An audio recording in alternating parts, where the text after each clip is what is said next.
This is reflected in the terrorist attacks at Punch and Uri on 11th and 18th of September, respectively.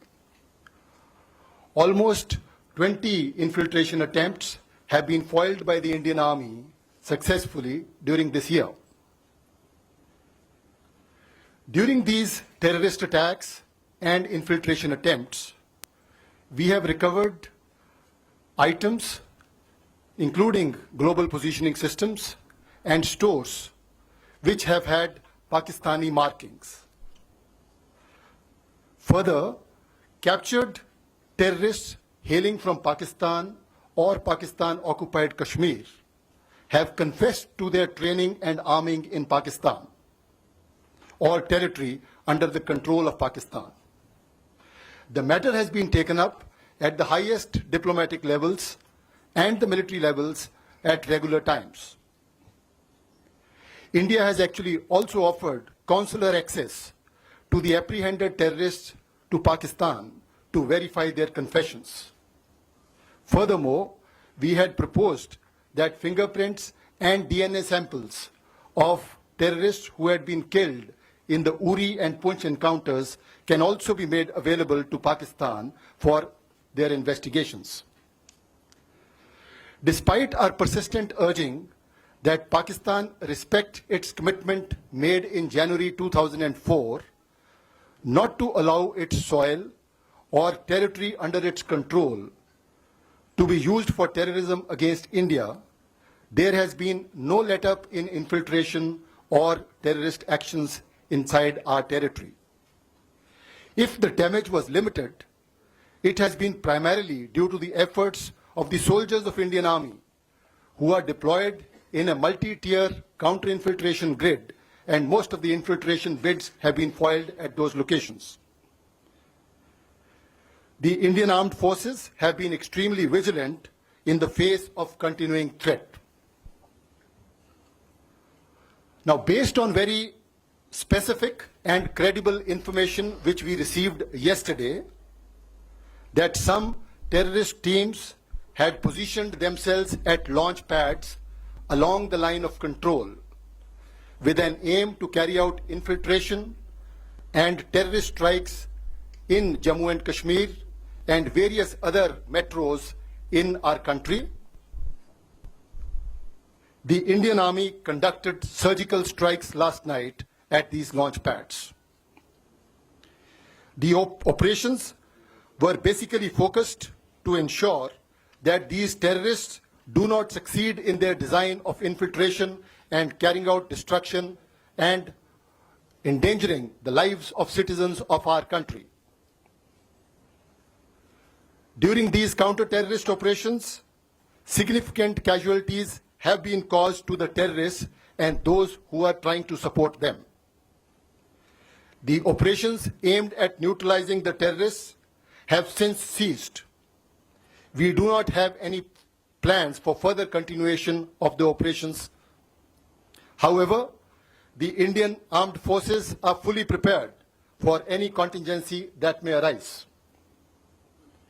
I have just spoken to the Pakistani Director General of Military Operations and explained our concerns and also shared with him the operations we had conducted last night.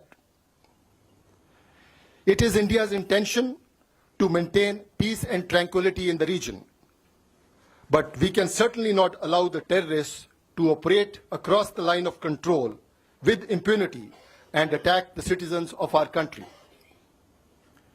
In line with Pakistan's commitment made in January 2004 not to allow its soil or territory under its control for any terrorist activities against India, we expect the Pakistan Army to cooperate with us with a view to erase this menace of terrorism from our region. Thank you very much.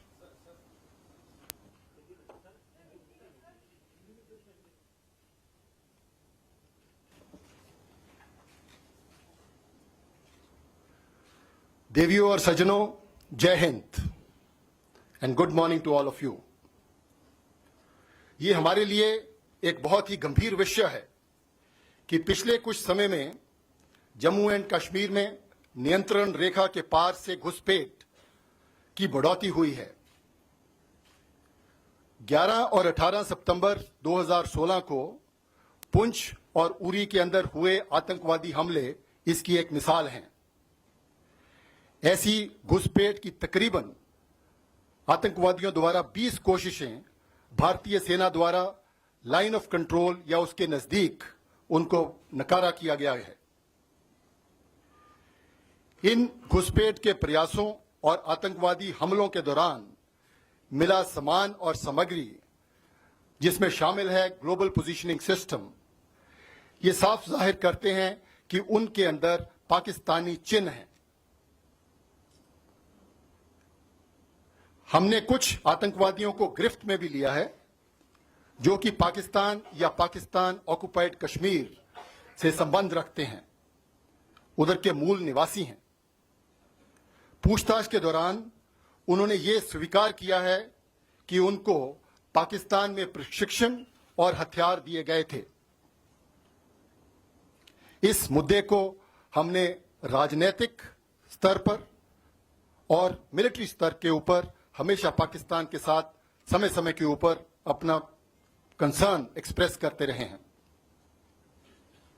हमने पाकिस्तान को इन आतंकवादियों को counsellor access देने का भी न्योता दिया है और साथ ही में हमने ये भी उनको बताया है कि जो आतंकवादी पुंछ और उरी के अंदर मारे गए उनके फिंगरप्रिंट्स और डीएनए सैंपल भी पाकिस्तान को दिए जा सकते हैं ताकि वो इसकी आगे की छानबीन कर सकें।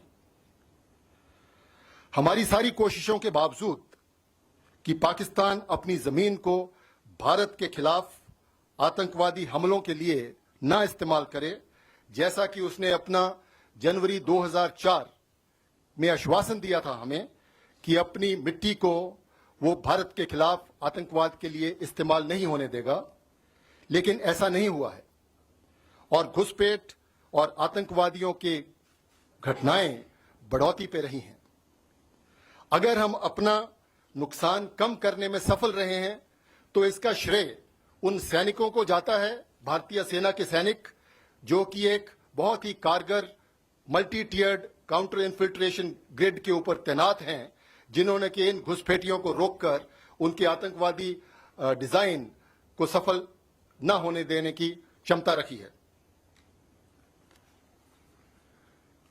कल बहुत ही विश्वस्त और पक्की जानकारी मिलने के ऊपर कि कुछ आतंकवादी लाइन ऑफ कंट्रोल के साथ लॉन्च पैड्स के अंदर एकत्रित हुए हैं, इस इरादे के साथ कि वो घुसपैठ करके सीमा के इस पार जम्मू एंड कश्मीर के अंदर या भारत के महत्वपूर्ण शहरों के अंदर आतंकवादी हमले कर सकें।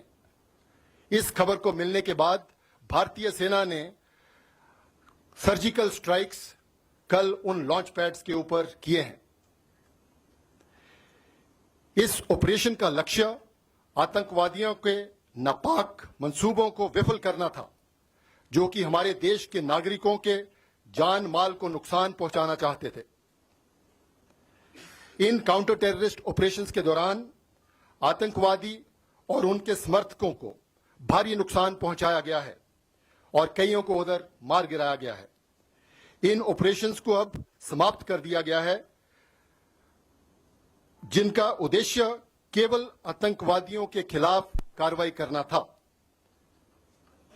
हमारा इन ऑपरेशंस को और समय तक जारी रखने का कोई इरादा नहीं है, लेकिन मैं ये यकीन दिलाना चाहता हूं कि भारतीय आर्म्ड फोर्सेस, सशस्त्र दल किसी भी कॉन्टिंजेंसी के लिए हर समय तैयार हैं।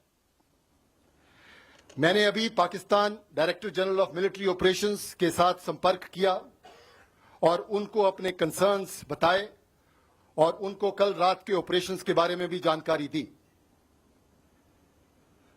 हम किसी भी सूरत में आतंकवादियों को लाइन ऑफ कंट्रोल के पार बेझिझक हरकत नहीं करने दे सकते और ये हम बिल्कुल गवारा नहीं करेंगे कि आतंकवादी हमारे देश के नागरिकों पर किसी भी प्रकार का नुकसान पहुंचा सकें।